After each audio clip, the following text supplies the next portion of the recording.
What's up, guys? We are at CRS. It's day 2. I am here with Craig Campbell. Thank you so much for joining us. Glad to be here.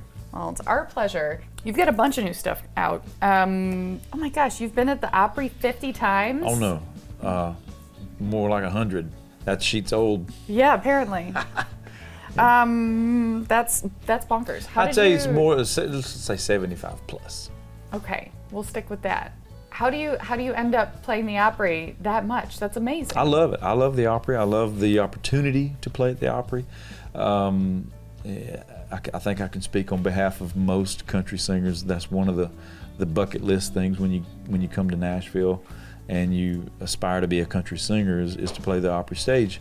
And I've been fortunate to be able to play that many times and to be asked to come back as often as I have, and it's a blessing. But I truly enjoy it.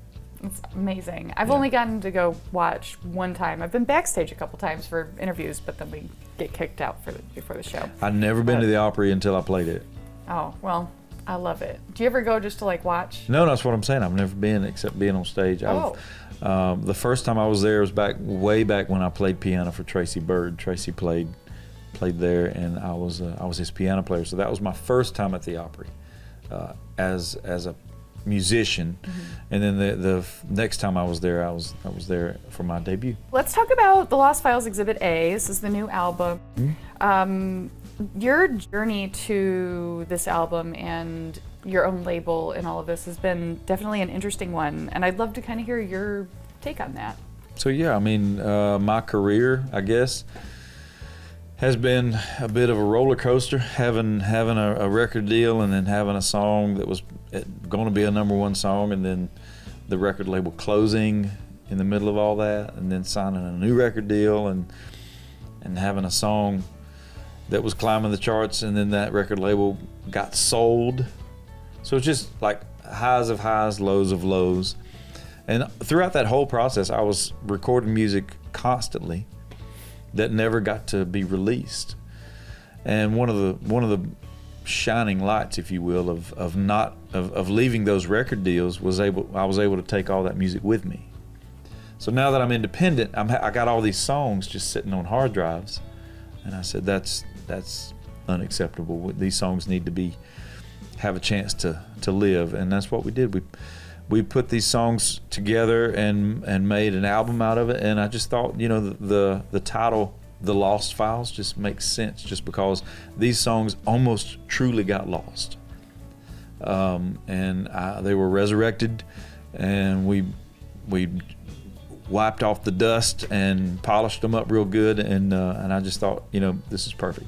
And that's how The Lost Files Exhibit A came about. Awesome. So will there be Exhibit B? Oh yeah. Exhibit B is ready to go. Awesome. It comes out in June, and we're excited about that too, because, again, I had all these songs. There's no reason for them to not be heard. Yeah, I think that's great. I mean, couldn't be in a better spot having the library of music already sitting there for you. Yeah. I love that you and your wife own a coffee shop and venue where you're living now. I don't want to say hometown. Eagleville. Yeah, Eagleville. Yeah. Cool. Me and my wife have had this dream to open up a coffee shop, restaurant, music venue, and we always thought from day one that our concept we thought would at least sustain itself. We always thought that if we could open this place and not have to put money into it, that was a success story. Mm-hmm. But we have went way above and beyond that, and it's been an absolute blessing.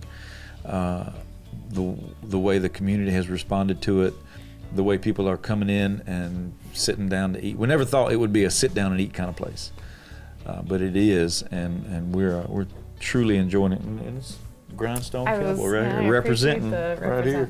For sure. It's awesome. Yeah. You decided to run for office and won?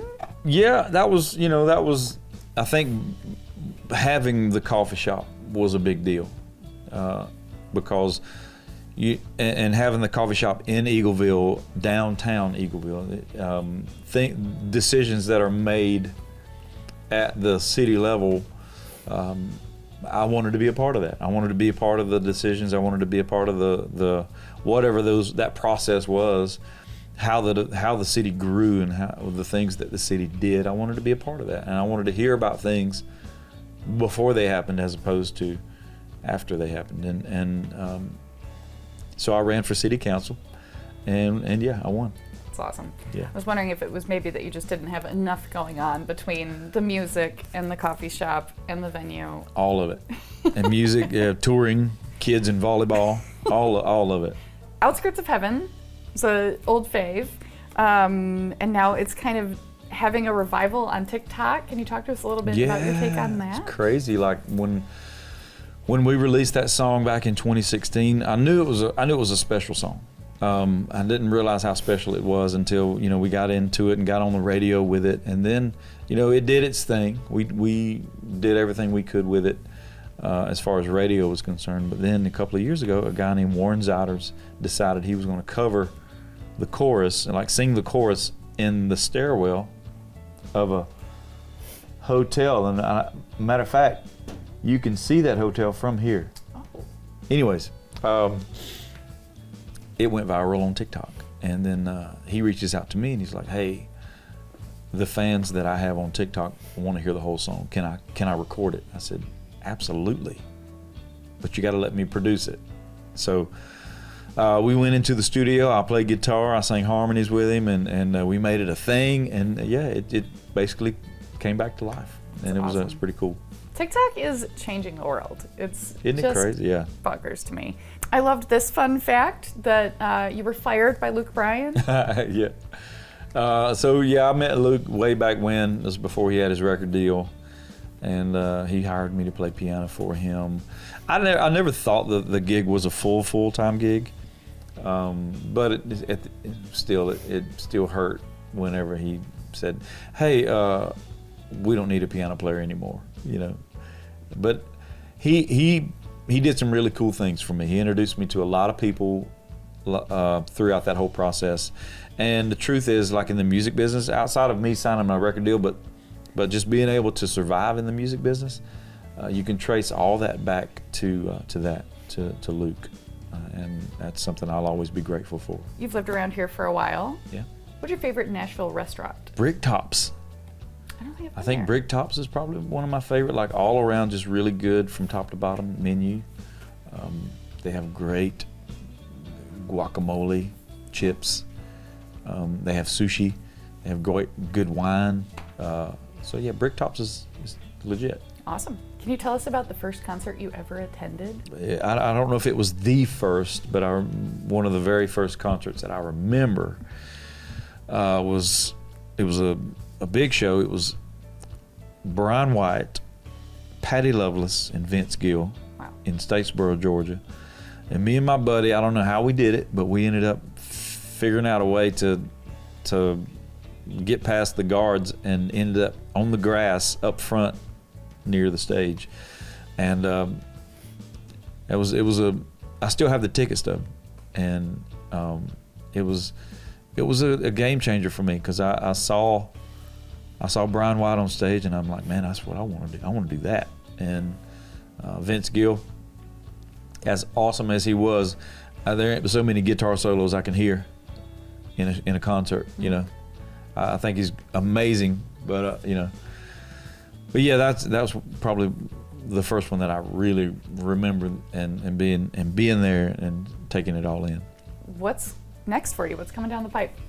Exhibit B is on the horizon. I'm working on another project called Class of '89. It's a cover record. And then I'm also working on a project called Almost Greatest Hits, and those will be coming out between now and this time next year. Awesome. And then coffee shop stuff, we're working on opening our second location. I wanted to talk to you a little bit about your video, Things That You Do in a Truck. Yeah.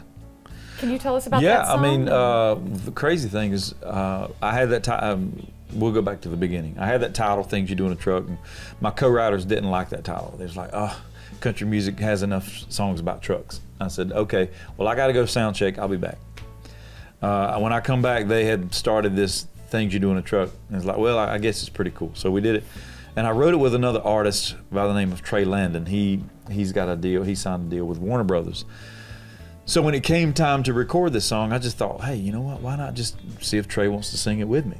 And so that's how that came about. And me and Trey are actually from the same neck of the woods. I grew up in Lyons, Georgia. He grew up in Claxton, Georgia, which is about 30 minutes from each other. Awesome. So when it came time to do the music video, we just said, let's go home and do it. And it was a lot of fun. We were able to get a little bit dirty, a little bit muddy. You know, and that's what happens when you're sometimes when you're in a truck. So it worked out. It was a lot of fun. Awesome. Let's check it out, you guys.